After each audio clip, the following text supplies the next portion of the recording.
Ambush Alley, the terrifying reality of river patrol combat. The jungle presses in on both sides. The water ahead disappears around a bend.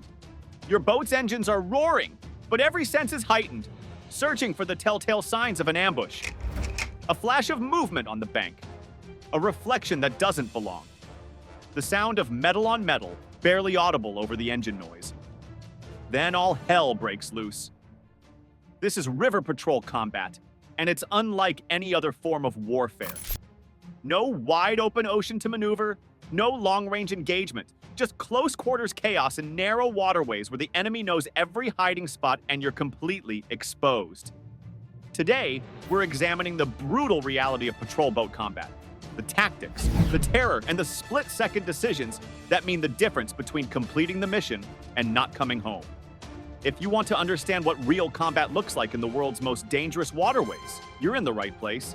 Hit that subscribe button and let's dive in. The anatomy of an ambush. River ambushes follow predictable patterns because geography dictates tactics. The enemy chooses locations where the patrol boat has limited maneuverability, tight bends, narrow channels, or areas with shallow water on both sides that prevent quick turns. The classic ambush site is a river bend. The patrol boat must slow down to navigate the turn, and the enemy positions forces on the inside of the bend at close range, often 50 meters or less. At that distance, even poorly trained fighters can achieve effective fire. The ambush is typically initiated with the most devastating weapon available, an RPG, rocket-propelled grenade, or heavy machine gun fire aimed at the boat's pilot house or engine compartment. The goal is to disable the boat immediately, preventing escape or effective response. Secondary positions are established up and down the riverbank to catch the boat in a crossfire. If the boat crew attempts to return fire in one direction, they expose themselves to fire from another angle. It's a kill box designed to maximize casualties. The psychological element is crucial.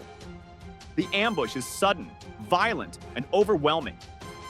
The enemy waits until the boat is in the optimal position, the kill zone, before opening fire. The first indication of danger is usually incoming rounds, leaving zero time for preparation. In Vietnam, Viet Cong ambushes were meticulously planned. They studied patrol patterns, noting what times boats typically pass through certain areas. They pre-positioned weapons and ammunition. They even created mock-ups of patrol boats on land to practice their attacks, timing how long they had before the boat could escape the kill zone. Modern insurgents and drug cartels use similar tactics. In Colombia, FARC guerrillas used rivers as their transportation networks and became experts at defending them. In Iraq, Shia militias ambushed riverine patrols using Iranian-supplied weapons and improvised explosive devices planted along the banks. Counter-ambush tactics. So how do patrol boat crews survive in this nightmare environment? Training, tactics, and sheer aggressive response. The first principle is to never present a predictable pattern. Vary your patrol times, routes, and speeds. Never pass through the same area at the same time of day. The moment the enemy can predict your movements, you're already dead. Reconnaissance is critical. Before running a patrol route, scout it. Use drones if available, or send a high-speed pass through the area looking for signs of disturbance. Freshly cut vegetation, disturbed earth on the banks, unusual objects in the water. Patrol boats often travel in pairs or groups for mutual support. If one boat is ambushed, the others can provide suppressive fire and maneuver to flank the ambush positions. Solo boats are exponentially more vulnerable. When entering a known danger area, a bend, a narrow channel, the boat increases speed and the crew goes to heightened alert. Gunners train their weapons on likely ambush positions. Everyone is scanning, looking for anything out of place. The moment an ambush is initiated, the response must be immediate and violent. This is drilled into every crew. Speed, surprise, and violence of action. You don't hunker down and take it. You fight back with everything you have while simultaneously maneuvering out of the kill zone. The boat driver's job is to get the hell out of there. Maximum throttle, evasive maneuvers, anything to break contact. Meanwhile, every weapon on the boat opens fire at the ambush positions. You're not aiming carefully. You're laying down suppressive fire to force the enemy to take cover instead of shooting at you. Some crews use smoke grenades to obscure the enemy's vision, buying precious seconds to escape. Others have mounted automatic grenade launchers that can pump 40mm grenades into tree lines at a rate of 60 rounds per minute, saturating suspected ambush positions. After breaking contact, the crew assesses damage and casualties and calls for backup. Quick reaction forces, helicopters, additional patrol boats, or ground units respond to pursue the attackers before they can disperse. Case studies in river combat. Let's look at some real engagements that demonstrate the brutal reality of river combat. October 1966, Mekong Delta. A pair of PBRs was conducting a routine patrol when they received fire from both banks simultaneously. The lead boat's coxswain was killed instantly. The boat, now without steering control, began circling in the river, a death spiral. The second boat maneuvered alongside, taking heavy fire while crew members leaped between the boats to take control of the disabled vessel. Both boats eventually escaped, but 3 crew members were killed and 5 wounded in an engagement that lasted less than 3 minutes. The lesson? Even with proper tactics, sometimes the enemy gets lucky and you lose people. Iraq, 2007.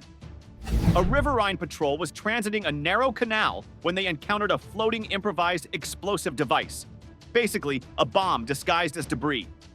The patrol boat crew, trained to watch for such threats, opened fire on the device from a distance, detonating it remotely. Immediately afterward, small arms fire erupted from concealed positions on the bank. The IED had been bait to slow the patrol boats.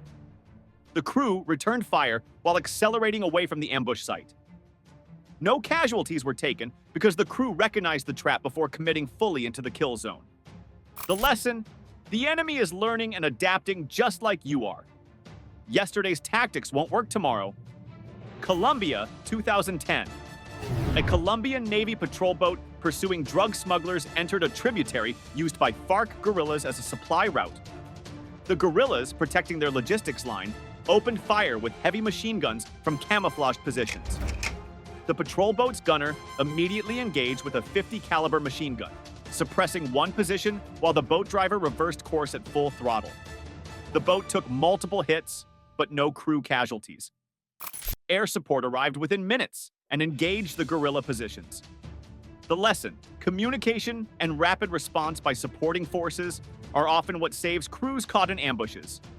In each case, survival came down to training, quick reactions, and often sheer luck. The difference between success and catastrophe in river combat is measured in seconds and inches. The psychological toll. Here's what nobody talks about. River patrol combat is psychologically devastating. Unlike conventional warfare where you can see threats at distance, river combat is intimate. You see the faces of people shooting at you. You see the results of your return fire. Everything happens at close range, and there's nowhere to hide. The constant state of hypervigilance wears on crews. Every patrol, every bend in the river could be an ambush. You're always waiting for the first shot. Sleep becomes difficult. Some crew members develop heightened startle responses. The sound of a door slamming makes them reach for weapons that aren't there. The cramped conditions and extended operations add to the stress.